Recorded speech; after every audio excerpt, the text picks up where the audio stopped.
आगे बढ़ता जाएगा। बताए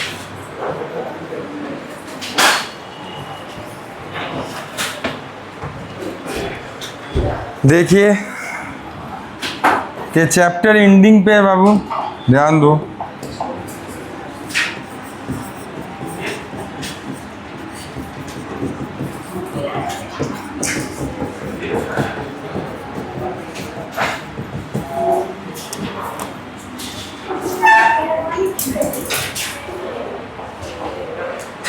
चलिए, कल अर्थ मैग्नेटिज्म देख रहे थे, अभी तक पूरा हुआ नहीं है। वो आधा पे रह गया था, थोड़ा सा देखिए, उसको कंप्लीट करते हैं।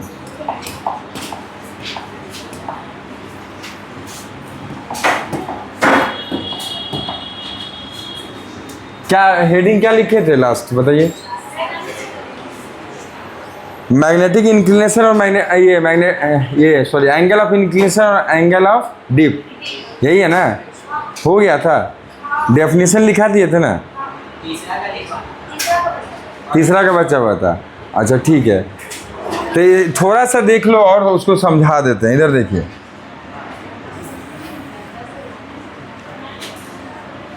जैसे ध्यान दो,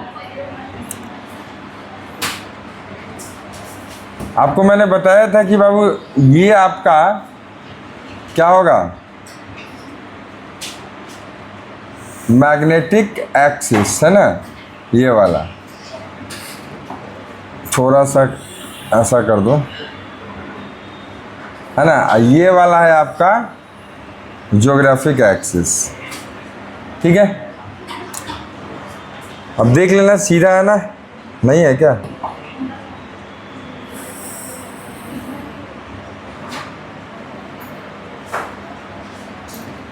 हाँ, तो आपको मैंने बताया था बाबू कि यहाँ से देखो, इस पे लगभग एक बार मैग्नेट की तरह है, ठीक है? ये कुछ जिसका नॉर्थ इधर और साउथ इधर, तो मैग्नेटिक फील्ड लाइंस जो इसमें जनरेट होता है कुछ इस तरह से, है ना? और कुछ बाहर में इस तरह से, है ना? ये कंटिन्यूअस कर्व होता है। अब देखिए, मैंने कल ही बताया था कि कुछ इस यहाँ पर जो देखो, यहाँ पर क्या होगा, जो आपका बार मैग्नेट होगा या मैग्नेटिक कंपास होगा, उसका कुछ इस तरह से देखो, ये मैग्नेटिक फील्ड का डायरेक्शन, तो ये नॉर्थ और ये साउथ हो जाएगा, ठीक है? यहाँ पे अगर आप रखेंगे तो देखो, ये ऐसे करके इस तरफ, तो आपका ये आ जाएगा नॉर्थ और ये हो जाएगा साउथ, ठीक है? तो देखो, ये वर्टिकली, देखो ये जो है वर्टिकली आपका क्या है, वर्टिकली डाउनवर्ड डायरेक्शन, और ये क्या है, वर्टिकली अपवर्ड डायरेक्शन। मैंने बात करी थी, जैसे देखो, तो मैं ये वाला लाइन क्या था, ये वाला देखो, ये लाइन था आपका मैग्नेटिक मेरिडियन, ठीक है, लगभग। तो देखो, मैंने दो पॉइंट आपको बताया था, जैसे मान लो यहाँ पर P पॉइंट ले लो, यहाँ पर P पॉइंट ले लीजिए, यहाँ पे Q पॉइंट ले लीजिए, ठीक है? यहाँ पे आप चलो A पॉइंट ले लेते हैं और यहाँ पर B पॉइंट ले लेते हैं, ठीक है? अब ये S south, north south magnetic compass का है, याद रखना है। यहाँ पर भी नॉर्थ साउथ दिया हुआ है, और A B आपका इस जगह पे पॉइंट्स हैं सरफेस पे, ठीक है? ये कंफ्यूज नहीं होना है। चलो इसको हम मिटा ही देते हैं यहाँ पर।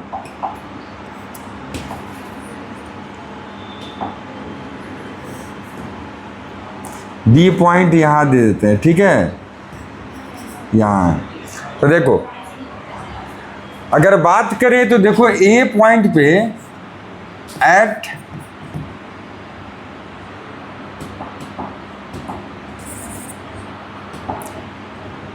पॉइंट A की अगर बेटा बात करें, ध्यान से देखो, तो A पॉइंट पे कहाँ है, यहाँ पे है।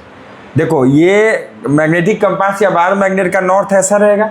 चलो हम अब इसमें दिखाते हैं। ये अपना क्या है, हॉरिजॉन्टल, और ये वाला क्या है, वर्टिकल। कल आपको समझाए थे, तो ये रहेगा इस जगह ऐसा, तो ऐसा रहेगा। तो देखो, हॉरिजॉन्टल के साथ कितना एंगल है, हॉरिजॉन्टल के साथ 90 डिग्री है ना? तो अब देखो, एट पॉइंट A डेल्टा की वैल्यू कितनी है बोलो 90 डिग्री। एक्चुअली में हॉरिजेंटल के साथ कितना एंगल होगा यही देखना है, ठीक है।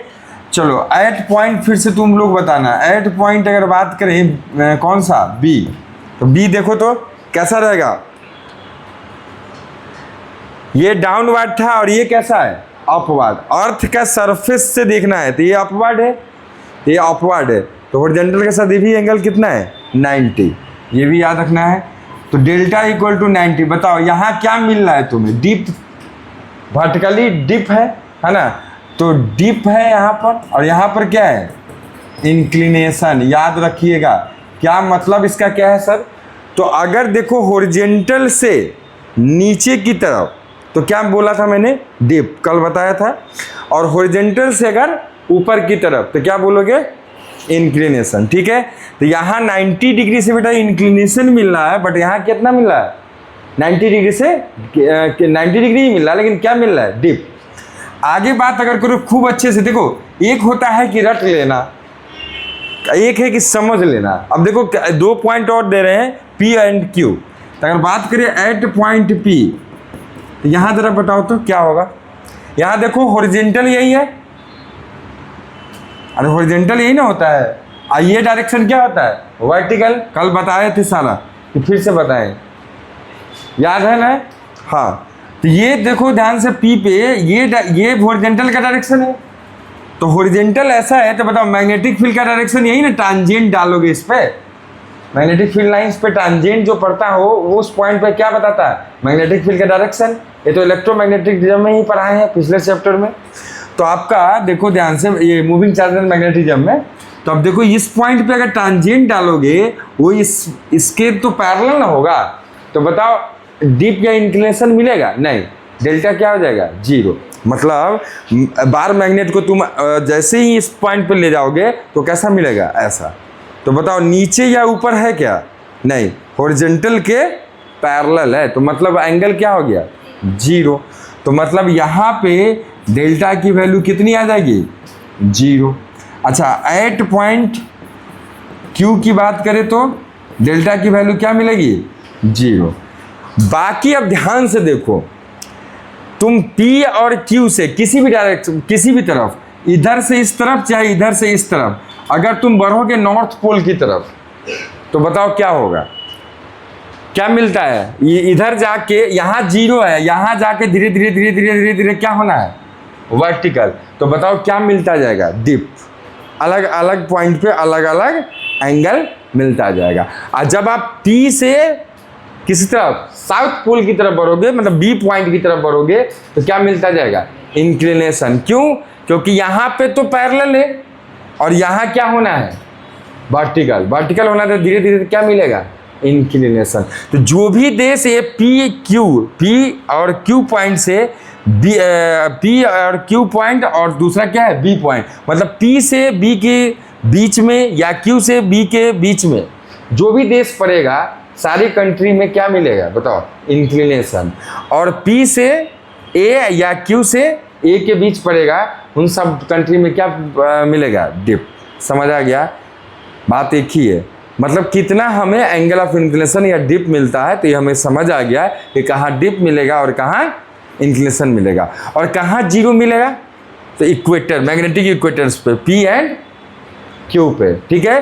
और A और B पे क्या मिलेगा, पोल्स पे क्या मिलेगा, तो वो मिलेगा तुम्हें 90 डिग्री। समझ आ गया, कोई दिक्कत नहीं तो प्लीज जो लिखे थे उसके नीचे सारा ये कहानी लिख लीजिए।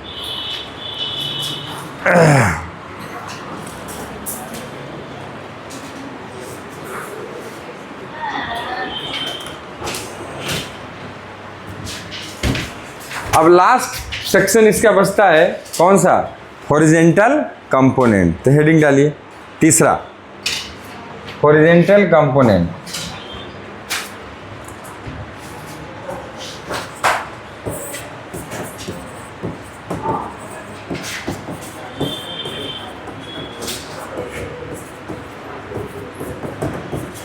देखिए जरा,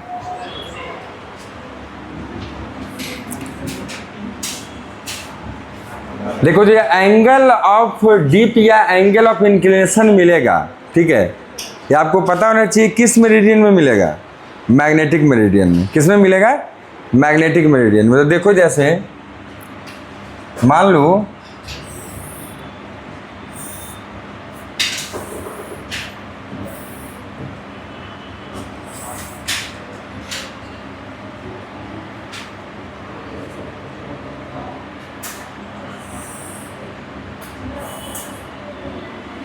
कुछ दिख रहा है खुला हुआ किताब की तरह, दिख रहा है ना? हाँ, तो ये खुला हुआ बुक की तरह, आपको ओपन बुक की तरह दिख रहा होगा। तो ध्यान से समझो, एक है ज्योग्राफिक मेरिडियन का प्लेन, और एक है मान लो किसी पॉइंट के लिए, और एक है मैग्नेटिक मेरिडियन का प्लेन। तो याद रखना, मैंने बात आपको बता चुका हूँ कि हमेशा डिप या एंगल ऑफ डिप या एंगल ऑफ इंक्लिनेशन किस मेरिडियन में मिलेगा? मैग्नेटिक मेरिडियन में। ठीक है, तो सपोज दैट मान लीजिए कि किसी टाइम पे जो एंगल ऑफ डिप है या एंगल ऑफ इंक्लिनेशन है, वो मान लो अभी एंगल ऑफ डिप की बात कर ले, तो ये कितना है? तो डेल्टा। ठीक है, तो ये आपका हो जाएगा नेट मैग्नेटिक फील्ड, और ये हो जाएगा इसका कौन सा कंपोनेंट? देखो ये हो जाएगा आपका कौन सा कंपोनेंट? ये डैश डैश करके देख लें, ये हो जाएगा आपका, दूसरा कलर से दिखा देते हैं,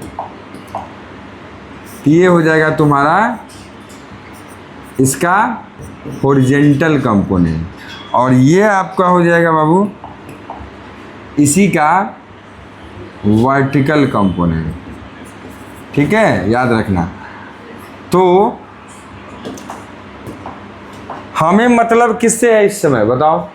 हॉरिजेंटल कंपोनेंट से। ठीक है, तो नेट मैग्नेटिक फील्ड का किस कंपोनेंट से? हॉरिजेंटल कंपोनेंट से। तो जरा बताओ, ध्यान से देखो, तुम BH को क्या लिख सकते हो B के टर्म में? BH को ऐसे अगर मान लो तुम्हें पता हो निकालने को कहा जाए, सपोज दैट मान लो BH तुम्हें निकालने को कहा जा रहा है, तो कैसे करोगे? B के टर्म में क्या होगा? वो B, देखो B का कौन सा कंपोनेंट है? हॉरिजेंटल। इसको कैसे लेते हैं याद करो, क्लास 11 में पढ़ो ना, रिजोल्यूशन ऑफ वेक्टर, कंपोनेंट निकालना। तो क्या हो जाएगा? B cos डेल्टा हो जाएगा। तो यहाँ से देखो cos डेल्टा आप निकाल सकते हो कैसे? तो हो जाएगा BH बाई B, ये निकाल सकते हो। ठीक है, सपोज दैट तुम्हें निकालना है इसी तरह साइन डेल्टा, तो कैसे निकालोगे? BV अपॉन में B निकालेंगे इस तरह से। अच्छा, tan अगर आपको बोल दे कोई tan डेल्टा, वो कैसे निकालोगे? तो देखो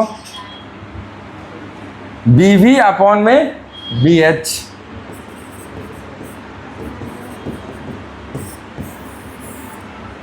ठीक है, और B की वैल्यू कितनी हो जाएगी? तो रूट ओवर BH का स्क्वायर प्लस BV का स्क्वायर। इसी में किसी इसमें इस चारों तीन चार जो फॉर्मूला आपको लिखे हैं, इसमें किसी को दिक्कत है क्या? नहीं ना? ये देखो राइट एंगल ट्रायंगल बन रहा है, तो इसमें तुम कॉस अल्फा लगाओगे तो क्या हो जाएगा? बेस अपॉन में हाइपोटेनस, तो वही तो है। ठीक है, और ये आप लगाओगे क्या? साइन कॉस अल्फा कर रहे हैं, साइन कॉस डेल्टा, और साइन डेल्टा क्या हो जाएगा? BV upon B, perpendicular upon hypotenuse. tan delta क्या हो जाएगा? परपेंडिकुलर अपॉन में बेस। और ये पता है तुम्हें B जो हाइपोटेनस है इसका स्क्वायर इक्वल टू क्या होता है? बेस का स्क्वायर प्लस परपेंडिकुलर का स्क्वायर। तो B इक्वल टू क्या हो जाएगा? रूट चढ़ जाएगा। समझ आ रहा है? ये सारे फॉर्मूला हमारा आ जाएगा। तो इस तरह से अगर देखिए ध्यान से, मैंने 3 बातें आपको मैंने बताया। पहला बात क्या? अच्छा, ये एंगल ऑफ डिक्लिनेशन कौन सा होगा? ये याद है ना? एंगल ऑफ डिक्लिनेशन का डेफिनेशन क्या था? मैग्नेटिक मेरिडियन और ज्योग्राफिक मेरिडियन के बीच का एंगल। तो देखो क्या क्या पता होना चाहिए, 3 बातें। क्या? एक पता होना चाहिए हमें थीटा, दूसरा पता होना चाहिए डेल्टा, और तीसरा पता होना चाहिए मैग्नेटिक फील्ड का कौन सा कंपोनेंट? Horizontal component. अगर ये तीनों पता है तो तुम देख सकते हो, अगर तुम्हें डेल्टा पता है, देखो डेल्टा पता है, हॉरिजेंटल कंपोनेंट पता है, तो तुम B निकाल सकते हो इस फॉर्मूला से। अगर तुम्हें बी भी पता हो गया तो बता, देखो ध्यान से, बी पता हो गया, यहां से निकाल लोगे बी, फिर डेल्टा और बी, डेल्टा तो पहले से पता है, बी पता हो गया, इससे क्या निकल जाएगा, बी भी। समझ आ गया? और ये दोनों बी एच और बी भी पता रहेगा तो क्या निकल जाएगा, बी, या बी तो यहाँ से भी निकाल सकते हो। तो बहुत सारा तरीका है, B B B H tan alpha, देखो इतना सारा है, कोई किसी से निकाला। बस हमें 3 चीज़ पता होनी चाहिए, क्या, angle of declination, angle of inclination और डिप, और तीसरा क्या पता होना चाहिए, horizontal component. Horizontal component easily हम निकाल सकते हैं, तो इसलिए ये तीनों को, इन तीनों को कहा जाता है मैग्नेटिक एलिमेंट्स। क्या बोला जाता है, एलिमेंट्स, क्योंकि अर्थ के सरफेस पे किसी भी जगह पे, किसी भी पॉइंट पे, इन तीनों की मदद से हम क्या निकाल सकते हैं, नेट अर्थ्स मैग्नेटिक फील्ड। समझ आया? That's why these 3 are known as the magnetic elements. Okay, तो यहाँ पर आके ख़त्म होता है अर्थ मैग्नेटिज्म। ठीक है, अब इसकी थोड़ी न्यूमेरिकल अभी देख लेंगे। ओके, और यहाँ पर आके ये भी ख़त्म होता है, कौन सा चैप्टर, चैप्टर 5 एनसीईआरटी आपका, कौन सा, magnetism and matter. Not only NCERT, जो आपके बोर्ड्स के लिए भी जो रिक्वायरमेंट है बिहार इंटर काउंसिल के लिए, वो भी मैंने अच्छे से पढ़ा दिया है। ठीक है, ये 2 न्यूमेरिकल के साथ बीच बीच में जब जब जो टॉपिक हुआ मैं न्यूमेरिकल भी आपको कराते गया हूँ। तो यहाँ पे आके 2 चैप्टर्स आपका ख़त्म हो गया है, अब तीसरा चालू होगा। तो थोड़ा सा न्यूमेरिकल्स को देखेंगे। बिफोर स्टार्टिंग द न्यूमेरिकल्स, इसको पहले कॉपी कर लीजिए।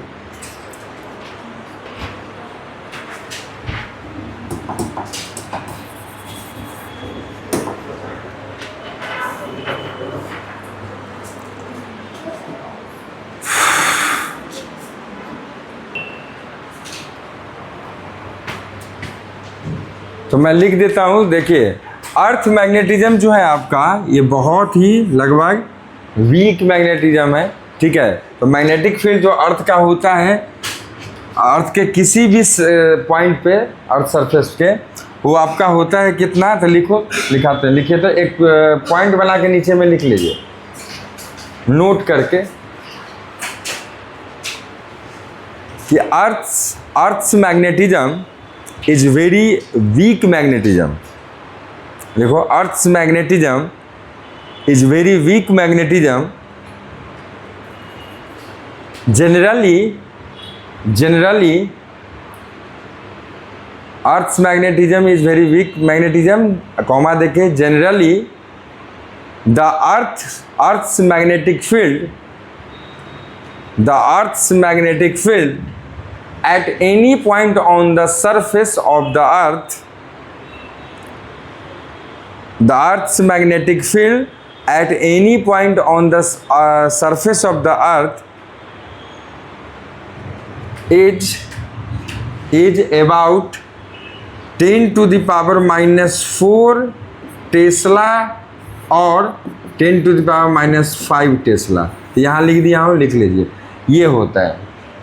ठीक है, -4 समझ में आ रहा है, -5 10 का पावर, मतलब 1/1 पे कितना, 0, 5 या 4।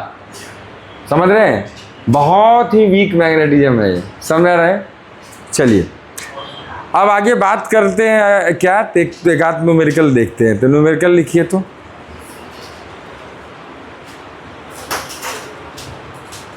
लिखिए, calculate Earth's magnetic field,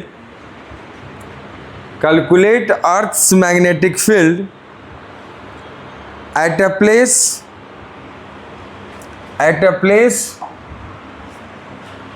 where angle of dip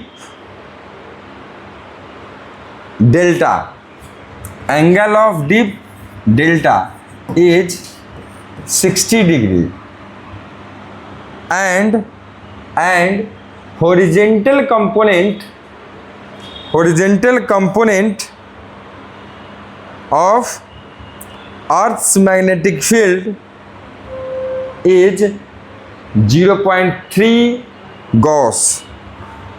0.3 Gauss. ठीक है, gauss. Option A 0.6 gauss, option B 0.2 gauss, option C 0.15 gauss and option D नहीं 0 नहीं 1.2 गॉस। ठीक है, बनाइए बनाइए अभी और बताइए कितना आंसर आ रहा है।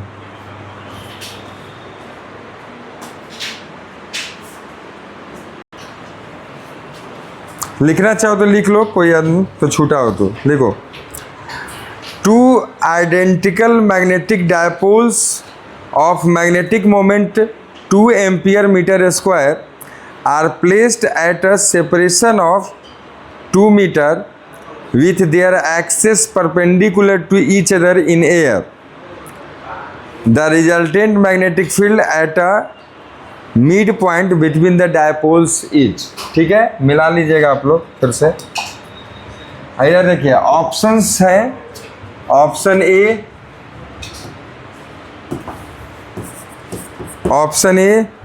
4√5 into 10⁻⁵ tesla, option B 2√5 into 10⁻⁵ tesla, option C 4√5 into 10⁻⁵ sorry 7 है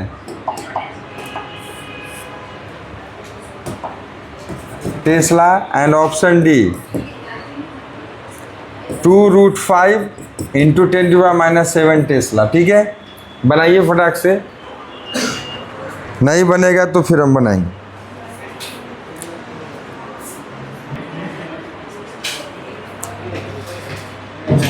काश आप लोग बना एक ना 2 बच्चा या 4 को कौन मिल के बनाया एक क्वेश्चन को, लेकिन बनाया है, सही है। ठीक है, इधर देखिए सॉल्यूशन करते हैं बेटा, ध्यान से देखो। कहता है क्वेश्चन क्या कहता है, सुनना।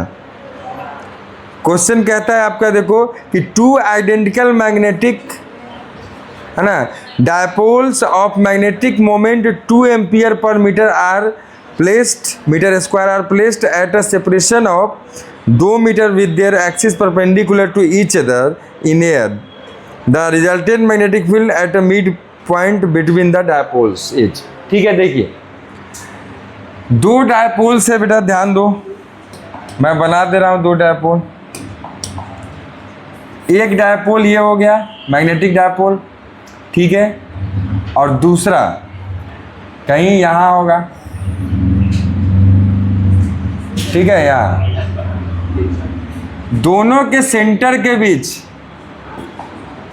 दोनों का सेंटर टू सेंटर ये सेपरेशन कितना दिया गया है, अरे बोलो ना, 2 मीटर ये दिया गया है। अच्छा, डायपोल मोमेंट कितना है बताओ दोनों का। मान लीजिए इसका डायपोल मोमेंट ये है साउथ टू नॉर्थ, तो परपेंडिकुलर रखना है, पता है। या तो तुम इसको हॉरिजॉन्टल रखोगे तो इसको क्या रखना पड़ेगा, ऊपर की तरफ, तब भी 90 डिग्री एंगल होगा, समझ में आ रहा है। या फिर इसको रखो नीचे की तरफ, तब भी एंगल क्या होगा, 90 डिग्री होगा, कोई दिक्कत नहीं है, आंसर सेम आएगा। तो यहाँ से देखो, अगर इसको साउथ करोगे, इसको नॉर्थ करोगे, तो ये वाला का डायरेक्शन इधर हो जाएगा, दोनों परपेंडिकुलर हो गया। देखो ये दोनों का डायरेक्शन, इसका डायरेक्शन इधर, इसका डायरेक्शन इधर, दोनों परपेंडिकुलर है। ठीक है, अब बताओ m की वैल्यू कितना दिया हुआ है, m का वैल्यू कितना दिया हुआ है, 2 एम्पियर मीटर स्क्वायर है, तो 2 एम्पियर मीटर स्क्वायर ये दिया हुआ है। अब ये चीज बताइए, इसके एक्सिस पे दोनों के बीच का डिफरेंस डिस्टेंस जो है, सेपरेशनल डिस्टेंस है 2 मीटर, तो मिड पॉइंट कितने कितने दूरी पर हो जाएगा, 1 मीटर यहाँ से और 1 मीटर यहाँ से। ठीक है बाबू, तब खुद सोचिए इसका क्या होता है, नेट किधर मिलता है, इसी के डायरेक्शन में, याद है, और इसका किधर मिलता है, अपोजिट, इसके पैरेलल अपोजिट, ऊपर की तरफ। मतलब देखो ये अगर नीचे की तरफ लिए हो तो इसका मिलेगा, एक अलग कलर से हम दिखा देते हैं, देखिए इसका मिलेगा इस जगह पे इस तरफ, ठीक है, इसको मान लो B1, ठीक है, और इसका मिलेगा इस तरफ, ठीक है, इसको मान लो B2। अब नेट जो होगा ना बेटा, इन दोनों का रिजल्टेंट इधर मिलेगा, जिसे आप बोलोगे B नेट। समझ आया? समझ आया? अच्छा, एक एक का वैल्यू लिख लीजिए। B1 की वैल्यू कितनी हो जाएगी मैग्नीट्यूड वाइज? B1 की वैल्यू याद होगा, mu naught by 4 pi 2m upon में क्या होता है एक्स क्यू, याद है? एक्स की वैल्यू कितनी है 1। देखो यहां से भी दूरी कितनी है 1 मीटर, और यहां से भी इसकी दूरी सेंटर से कितनी हो जाएगी 1 मीटर। दोनों जगह x की दूरी 1 मीटर। हम फॉर्मूला लिख देते हैं यहाँ पे, देखो एक्स क्यू, ठीक है। B2 क्या हो जाएगा बाबू? ये आपका आ जाएगा mu naught by 4 pi m by x Q. याद है ना? ये होता था कौन सा, इक्वेटोरियल वाला फॉर्मूला। अब आपका सारा वैल्यू पता है, इसका वैल्यू कितना होता है 4 पाई इंटू 10⁻⁻⁷।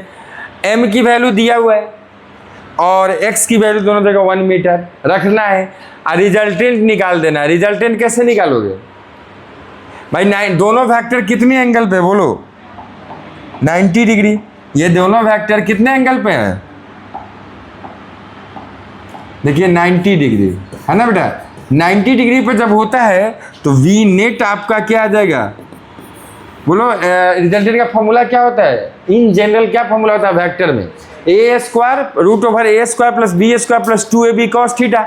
cos 90 की वैल्यू 0, तो वो वाला टर्म पूरा खत्म। तो क्या आ जाएगा √a² प्लस b²। तो बेटा सिंपल है, √b1 का स्क्वायर प्लस B2 का स्क्वायर।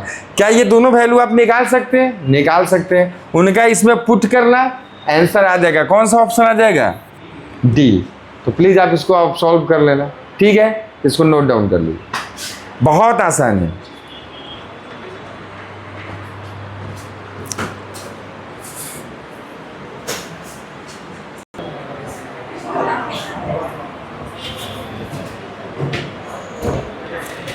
लिखिए, नेक्स्ट क्वेश्चन लिखिए। तो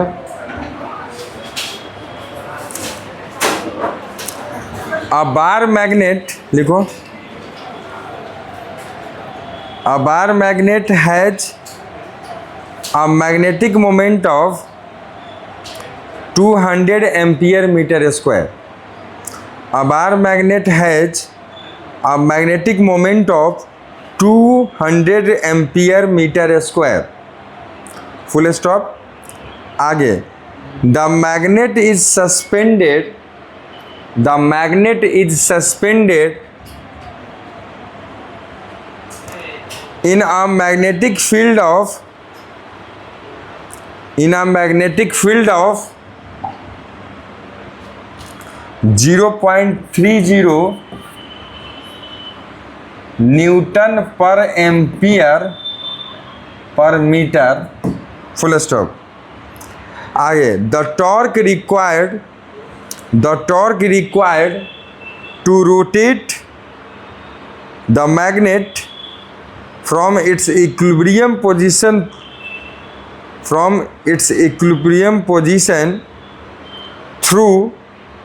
through an angle of 30 degree will B. फिर से बोल रहा हूँ, लिख लो ये वैल्यू लिखने के बाद, the torque required to rotate the magnet from its equilibrium position through an angle of 30 degree will be option A 30√3 newton metre. Option B 30 newton metre. Option C 60√3 newton metre. And option D, ठीक है, 60 Newton metre. तो जल्दी से बनाइए इसको, आसान question है।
चलिए इधर देखो, टॉर्क का फॉर्मूला क्या होता है बताइए? m क्रॉस b, यही था ना, m क्रॉस b। मतलब अगर आप इसको मैग्नीट्यूड वाइज देखो तो टॉर्क का मैग्नीट्यूड हो जाएगा तुम्हारा एम बी साइन थीटा, ठीक है। अब यहाँ से आपका m की वैल्यू पता है, नून है, b की वैल्यू पता है, ठीक है, और थीटा की वैल्यू आप निकाल लेंगे, पता है ना। तो यहाँ से आपका आंसर आ जाएगा कौन सा? 30√3 न्यूटन मीटर, ठीक है। इधर देखो बाबू, यहाँ पर ख़त्म मैं करता हूँ ऑफिशियली कौन सा chapter? Magnetism and matter. Officially अब हुआ, थोड़ा सा न्यूमेरिकल करा दिए हैं। अब आगे देखो, समझो, आगे कल के क्लास से हम लोग शुरू करेंगे कौन सा? EMI, electromagnetic induction. तो सबसे पहला टॉपिक रहेगा उसमें मैग्नेटिक फ्लक्स। तो थोड़ा सा घर से पढ़ के आना है, ठीक है। चलिए